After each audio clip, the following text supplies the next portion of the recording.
मुंबईत 11 लाख दुबार मतदार असल्याची माहिती पुढे आली आहे. विशेष म्हणजे मुंबई महानगरपालिकेच्या माजी महापौर तथा ठाकरे गटाच्या नेत्या किशोरी पेडणेकर यांचाही या दुबार मतदार यादीत समावेश आहे. मात्र किशोरी पेडणेकर यांनी यावरून निवडणूक आयोगावरच टीका केली आहे. पाहूया त्या नेमकं काय म्हणाल्या. कारण आम्ही आमदारकीला मतदान केलं आणि आम्हाला तुम्ही दुबार ठरवता म्हणजे नक्की कुठे बसून बोलतेय ही यादी बनवली आणि हे निवडणूक आयोगाचं काम नाही का? मग त्यांना निवडणूक आयोगाला जे सगळेजण संबोधितात या कुठला आयोग आहे?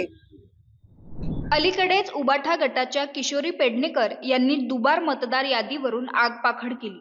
शिवाय याच मुद्द्यावर विरोधकांनी सत्याचा मोर्चाही काढला होता.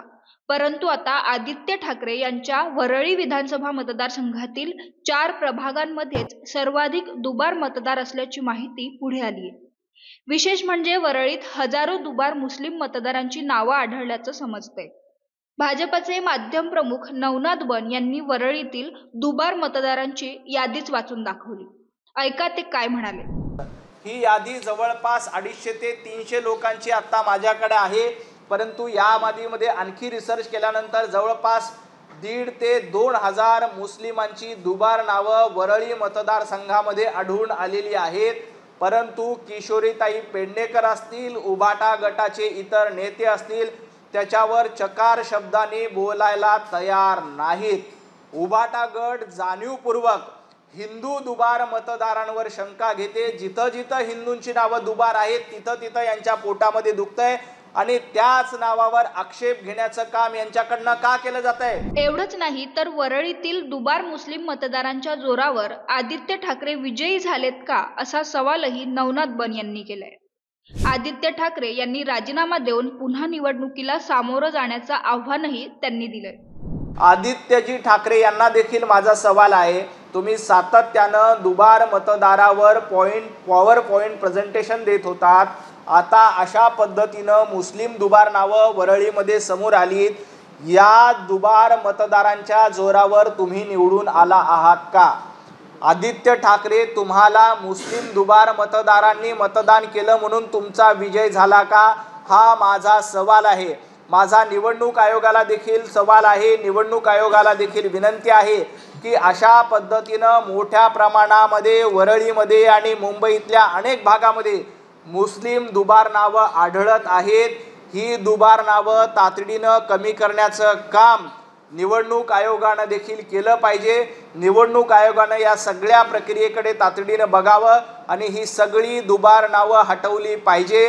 फक्त हिंदू दुबार नावावर आक्षेप घेण्याचं काम उबाटाच्या वतीनं सातत्यानं केलं जातंय. नाही, याचा अर्थ असा स्पष्ट आहे की आदित्यजी ठाकरे, तुमच्या मतदारसंघात जर का 20-22 हजार दुबार नावं आहेत असं तुमचं मत आहे, तर त्या दुबार मतदारांच्या जोरावरच आदित्य ठाकरे निवडून आलेत का? आदित्यजी ठाकरे यांनी आधी राजीनामा द्यावा, वरळीमध्ये आपला राजीनामा द्यावा आणि मग दुबार मतदारांबद्दल शंका उपस्थित करावी. किशोरी पेडणेकर यांनी दुबार मतदारांवर प्रश्नचिन्ह उपस्थित केला. परंतु उबाठा गटाचे नेते जाणीवपूर्वक काही ठराविक दुबार मतदारांवरच आक्षेप घेत असल्याचा आरोप नवनाथ बन यांनी केलाय. वरळीत शेकडो मुस्लिम दुबार मतदार आहेत, परंतु उबाठा गटाचे नेते त्यावर काहीही बोलत नाही आणि दुटप्पी भूमिका घेतात असंही नवनाथ बन यांचं म्हणणं आहे.